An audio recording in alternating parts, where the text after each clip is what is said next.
He's from the eastern Ukrainian Russia. Is that a word? Place? It is. It's a little contentious to bring that up, right? It is, yeah. I'm sorry. Touchy subject. I should have. We're not. Yeah, that's actually not a good place to be there. Little touchy. It's a toss-up. It's a toss-up, really. I wasn't done talking.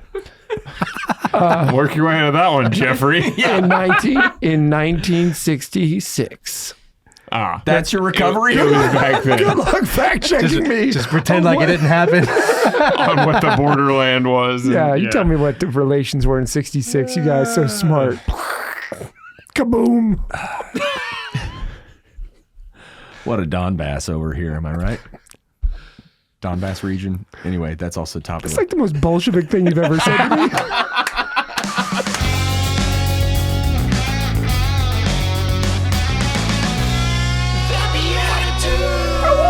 Hello, ladies and gentlemen. Welcome back to the BeatiDudes. Mostly the gentlemen. Mostly, 67% of you, I believe. But yes, thank you for tuning back in to the BeatiDudes, a podcast for Christian men seeking to grow in holiness. We take the faith seriously, but not ourselves. My name is Paul Colker. I am joined, thank you, wow, to our live studio audience. And I'm joined, as always, by my co-host, Nick Besner. What's going on, Paul? Oh, not much. And Jeff Scheffelbein. Glad to be here, Paul. I'm glad you are glad that you this are is here. awesome. No, this is going to be great. This is great. And we're back with none other than Joseph Rodriguez. There he is. Yes. If you missed the Monday episode, go back, watch it. Watch it a second and a third time because you learned about the theology of walking in pilgrimage, essentially. So vocation, how we're called out of ourselves and into whatever God has to for us to experience. So go check that episode out. If you missed it, share it with a friend, like, subscribe. Hit 5 stars. 5 stars. 5 stars. 5 stars. I was trying to set you Just like school. Yeah. 5 star. Usually it's like on point. Yes, I I was I'm literally learning. setting you up. He pointed at me. And in school, when somebody points at me, I just start talking. Oh, I haven't done the homework, but I can cover this. I got this. I totally got this. But Joseph Rodriguez, welcome back. If you are, in fact, awesome. happy to be back. I'm very happy to be back. Thank you. Great. Well, again, it was great to learn about your business, your journey to that business, how that kind of all unfolded in its own sort of pilgrimage-like way. But 5 stars. You Now you can. There it is. I'm learning. Yes. But so you mentioned briefly about having a kind of a young family, and so we wanted to ask you, what's that like being a father? Like what? And you started your family in the midst of pandemic and all kinds of stuff. That's right. Yeah. Paint the picture for us. What was all that like? So my wife and I met at my parish in 2016. So I had been back, from when I was out in Ireland, kind of threw it in there again. But so I came back from Seven, discerned out, and about a month later, kind of met. Anyway, long story, we started dating, and so when I proposed to her, we saw that it was like June 2020. We feel like God's calling us to move forward, right? COVID happens, and it's like, well, it's the will of God. Like the important thing is the sacrament. So if we have, I remember they were telling us we might have 3 people there, and I was like, priest, me, wife, good, right? That's enough. That's all and you then need. 5 people. Okay, well, it was getting complicated. Like whose parents are going to be there, So it was a little bit. That's wild. It was a bit crazy. And 10, and we ended up having 50. So that was great. Awesome. That was great. God so it bless was Texas. beautiful. Yeah, amazing. And so early on in the pandemic. But what we learned was, so any of the plans that we had were completely upended. Both for the wedding, I had spent so many hours doing not a pilgrimage, a honeymoon. Planning Planning a honeymoon. And obviously that was not happening. You didn't take 50 people on your honeymoon with you? To cover their costs. Honey, if we just get 10 more just people to don't sign worry. up. Just want to be with them for about 10 hours a day. Don't. Yeah, we can get a continental breakfast, honey. So, but it was an amazing way to start our family because it was kind of just allowing the Lord to, because everything fell into place at the end of the day, and He took care of us, and it was like, okay, that wasn't our plans, but it was beautiful. Like it's a really good way to start our family. So, yeah. Then after about a year, Liam was born. So Liam is almost 4 years old. So Liam Joseph, and then Noah Francis was born 2 years after. Awesome names, bro. Thank you. Strong. And so we are expecting our third, which is we just had our first sonogram yesterday. Is this so the reveal? We're gonna do the No, reveal we don't party know yet. right We here? don't know. She's only 9 weeks. I think that happens after 20. So Do you want us to make a prediction? I'm just kidding. everyone's already predicting. Oh, they but- are? Yeah. Okay. Well, I have a confetti cannon. It's both blue and pink. Nobody knows. Yeah. Nobody knows. It's actually just confetti. It's a party. Kids are a party. Wait, Kids so are you have number 3 on the way. Number 3 on the way. Yeah. So Goodness. Are you ready? never ready, but let's Good do answer. it. That's Good part answer. of the part of the adventure and part of everything. But yeah, so we weren't ready for the first 2, and here we are. They're super happy about it. What's God teaching you right now about fatherhood? Actually, I think in these weeks after Easter, it's about justice. And I think raising my kids in justice and what that means. Because during the Easter vigil, I think it was the 6th reading, and the prophet Baruch speaks about, like, there was some line about justice I don't remember. And I remember just being very struck that the justice of God is when I'm evil, he makes me just by forgiveness and by seeing beyond my faults. So I saw that in order to, like, when I see my first child, so I grew up, it was kind of like very strict, whatever, thanks be to God. But I have, it's kind of in the way of correcting is like, it has to be like this and that's it. But it kind of gave me a gift of kind of seeing beyond that and saying, okay, well, what my son needs now, and as a father, is to see beyond and really love him. Love them and that's I feel like that's kind of the most important as a father, and like in their fault to love them there the most where they need it. So I see that's been a gift, like a grace of Easter, and I kind of already see the fruit bearing out. He's only 3.5, so I mean, we're not even to the teenage years or anything like that, or anything that's challenging. But I think it's important to lay those foundations, because that's you're building towards those years and having that. When it does get really tough and they do have those necessary crises, that we've built, laid the foundation and planted a seed as well. It's interesting because now I have an 11-year-old, 9-year-old, and more of them. And I think it's wild because sometimes you have to call time out and ask yourself, like, how logical am I being right now? Because a kid will say something or do something that's wrong and is not the rules and is disrespectful. But you can very quickly cross over the barrier of like discipline and consequence to personal offense. Like you've offended me and my, or I'm just impatient, or I'm like there's a yeah. sense of pride Exactly. as like a father of like, you're disrespecting That's me. right. yeah, Right. That's I'll right. show you, instead of like, I'll help you to know a better path. Yeah. It's like, I'm going to teach you a lesson, but that's not teaching them a lesson. It's prideful. Yeah. It might be alienating them a little bit Correct. as well, So that's been a gift, I have to say, and it's awesome being a father. It's really a gift. So I think even with I was just talking to someone today, like even with the business, I know that's always tempting. I think people relate to this. Like it's tempting to view like I have to get so much done. Mm-hmm. My kids want to play, and it's like, oh, it's kind of getting in the way. And it's like I see that kind of in those moments. I always come back to also like you say it pretty often. Like I get to. Mm-hmm. And it's like, man, I get to play with my kids right now. Like, I get to make somebody wait an extra 10 minutes, and it's not the end of the world, It's like, because I can say, well, I'm doing this for them, I'm providing for them, but am I really doing it for them if I'm not able to kind of break and then, When you ever spend the appropriate? time Yeah, with them. to put in the time to really, like, I think the first year was tough for me to kind of separate work and like home life, because I was working from home. And it just got to a point where I was like, okay, Monday through Friday, 9 to 5, that's it. Mm-hmm. And whatever happens, and that's really been a blessing. Somebody's stranded in Bermuda and we're That's like, right. it is Well, 6 p.m. Not when they're traveling. Sorry, 5 p.m. local time. Not when they're traveling, and I'm not usually the one that's worried. Yeah, we don't strand anybody. Best of luck to you. That was better. I'll send you an Irish blessing. May the road rise up to meet you. May you be in heaven a full half hour before the devil knows you're dead. It's pretty good. Oh, so good. What about this part? I'm not trying to get into this whole thing. Your wife is a hero. Every mother's love is a miracle. I think it's the coolest thing in the whole world to watch mothers and children. And really even to think about like, what does that like typify or exemplify for us in the love that we have from our mother that never leaves us.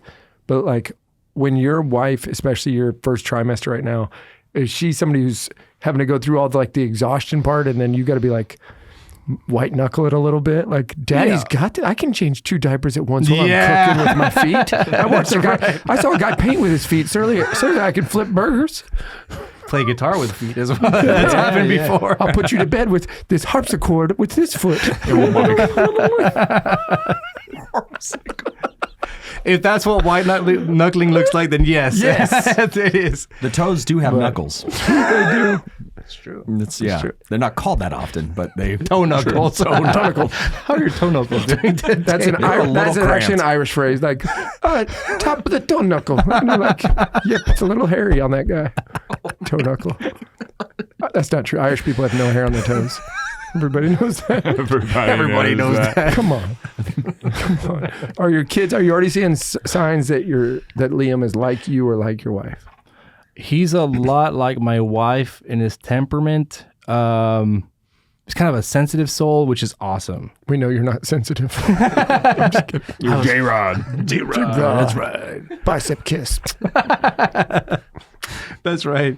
So you can see it. You can see that he's like her. Yeah, he's like her, and that's very sensitive, which is it's challenging for being the first because I'm like, I've never done this before, and I come with my own baggage and stuff like that. So it's like, but then it's like it pushes me to be better. You know what I mean? And kind of like really take that to the Lord and say, I really need wisdom in dealing with him. And so it's been awesome. And then Noah's the wild guy. He's like, let's climb up this bookshelf and jump, and I don't care what happens. Yeah. So he's like more That's of a Bam classic Bam first kid, second kid. That's what I hear. Yeah. That's what I hear. Everyone's kind of thinking this next one will be a girl. We might need a little bit of calm presence. So we have a couple of girl names. Leah. That may be Leah. We were thinking either Celeste or Claire. Oh, beautiful. There's a couple of solid saints. Hit us up in the comments. Yeah. The top voted comment will be the name of his child. Oh no! My wife. Speaking to my wife, she'll kill me. What if it comes with they send you $10,000? Roberta. No, it's just doing those, they only had those 2 choices. We're not giving them any choices, or else they're gonna make it. You know, USS Shippy. Bodie McBoatface. Bodie McBoatface. That's what I'm thinking of. Thank you. I know what you're referencing. I don't know that one. Yeah. Yeah, there was an online contest. Jay Rodella. Do you know my first kid has my temperament, which is a godsend because I didn't have to like try to figure her out. And the second one has my wife's temperament, and I'd be like, well, what is she doing right now? Like, what is this? And it was nice to have like the cheat sheet on the first one. Then I was like, oh man, if I have 2 girls, then if we have a boy next, I'm going to raise him to be like completely ravenous so he can protect his older sisters. And we named him Pax. He's the most peaceful kid I've ever met. So chill. He loves life and takes care of people. So then we did raise one that he could chew off his own elbow if he had to. That's not me. It used to be true, but now he's becoming really sweet. Gosh, I need it. Amber? Abby. Yeah. Abby could do it. Okay, yeah. My 6th child could protect all the others. That's true. That is an absolute. She can protect us, guys. We can put her on that moped. If you didn't see the last show, you have no idea why. My 2-year-old's on a moped with an Uzi. That's a heck of a teaser. But she's facing backwards. And Eustace is driving. And Jeff is on the handlebars. Yeah. I'm still in my same spot. Y'all doing great, kids. Whee! Rome if you want to. Oh my goodness. What is what's the advice that if somebody's like, oh man, Joseph, you got 2 kids, you got 3 kids, like, give me some advice. I'm a first-time dad. I'm about to have my first kid. Like, you're like, well, I'm so wise. I've been doing this for years. Like, Figured it all out. like, what's your advice for fatherhood? Well, I think it's honestly, it's probably just it's a lifelong. You're learning. You never figure it out. Yeah. I think it's the first thing. And so I think if you feel overwhelmed, it's probably a good spot to be at because that's where you're being stretched into being the father that you're called to be. So that's what I find with myself. It's like, man, this is way over my set of knowledge, which is very limited, skills or whatever experience. It's like, okay, like my wife, she's a counseling psychologist and she did her kind of her specialty in child development. So she's always like very like smart. And I'm like, caveman, wrong beat, good candy, and she's like, pilgrimage. Send him outside. Walking. Go on a journey. Find yourself. Little hobbit, go fight the dragon. She's like, he's won, honey. I love that in the previous episode, though, you said that you like to really custom tailor your vocational or your pilgrimages That's right, yeah. to the person. But for the kid, you're just like, one size fits all. That's right. You see, that's where I need to grow. No. That's- No, it's just funny how we work. Yeah, how we grow. For Figure it sure. out. Do you know, I one time shared some weird stats on here about kids that were born in weird ways. Like, I think this stuff's fascinating. The other one I saw the other day. Jeff, Like breach. I met a guy. His in-law did superfetation. Do you know what this is? When you have a Yeah. baby, you get pregnant while you're already pregnant. I went to lunch. I went to lunch with my buddy Garrett. His, I forget, brother or sister-in-law literally did it. They did it. They pulled did it off. They pulled it off. They got pregnant while they were pregnant. It happens like less than 20 times a year in the world. Yeah. Oh, wow. It's like two different. So, well, you understand there's two the different babies in were there. born at 31 weeks and 29 and weeks. you know this couple, right? You Well, know somebody who knows. yeah. the Lucky I'm guy, the- because white smoke with your parents there. Oh, I know. yeah. He knows, like, Sorry, I just No, I'm so I haven't grateful had a that- chance to talk don't to you look of since. the Irish. He's got it. I've got it. He's got it. He'll kick you in the Dover cliffs. What? No. Right? Yep. That's where you go. Yep. Bar fight. And then I'll kick you some more. Some more. Some more. Yes. So what I was going to tell you, this is crazy. I don't know why this is important, but I went and looked it up, like double looked it up so that I wouldn't be saying something that was just like fake internet. A couple, they adopted a set of twins that had, I'm going to make up the birthday for a second, but like January 28th. 2 years later, the same mother and father got pregnant again with twins and wanted them placed with their siblings. And they were born on the same day 2 years later. So they had two sets of twins born On the same birthday. on January 28th. Yeah. Then they got pregnant and had twins 2 years later on the same day. So they have three sets of twins that all have the same birthday. Four of which are related to each other by blood, but not to the parents. Like, Wow. What the heck? Hey, I don't know what to do when's now. everybody's birthday? It's one day. That's one day, easy. yeah. That's the way to true. do it. Christmas, birthday. Yeah. For We got everybody. Christmas, birthday, New Year's. I knew a guy in my last company who his parents had to lie to say that it was like a foreign thing where they were like coming over to America, had to lie and say these kids were twins when they weren't to make one of them as the same age as the other to get into some program. So he has two birthdays. His real birthday and then the birthday that his whole family pretended he had for like 10 years. Oh my goodness. And so he celebrates. What's the name of this guy for the feds that watch us? This is for that amazing 12 and under baseball star from the early 2000s. No, his name is Joseph Rodriguez. But they never called him J Rod. No, never. He's from the eastern Ukrainian Russia. Is that a word? Place? It is a little contentious to bring that up right now. It is, yeah. I'm sorry. Touchy subject. I should have. We're not. Yeah, that's actually not a good place to be there. Little touchy. It's a I'm toss sorry. up. It's a toss up. I wasn't done talking. Work your way out of that one, Jeffrey. In 1966. That's your recovery? It was back then Good luck fact checking me. Just pretend like it didn't happen. on what the borderland was. and- Yeah, you tell me what the relations were in 66. You guys so smart. Kaboom. What a Donbass over here, am I right? Donbass region. Anyway, that's also top of It's the like the most Bolshevik thing you've ever said to me. respect. That was good. This actually just turned into the same show as Monday. I'm so sorry, J-Rod. It's going to crush you with those pythons. I know. I'm so nervous. That was a long time ago. He's busting out of his jacket here Around here. Yeah. My dad bought. as he pats his six pack. We actually have like a rule on it that it's a unspoken rule. Don't slap your belly on this show. I mean, look, he's like, oh no. Oops. No, that's just, broke the that's just only for the rule. hosts. Yeah, it really is. We're trying to keep up the facade. Well, there's no facade to fatherhood. It's all just happening right in front of you, and you got to white knuckle it, sometimes with your toe knuckles. That's right. Everybody Sometimes. knows.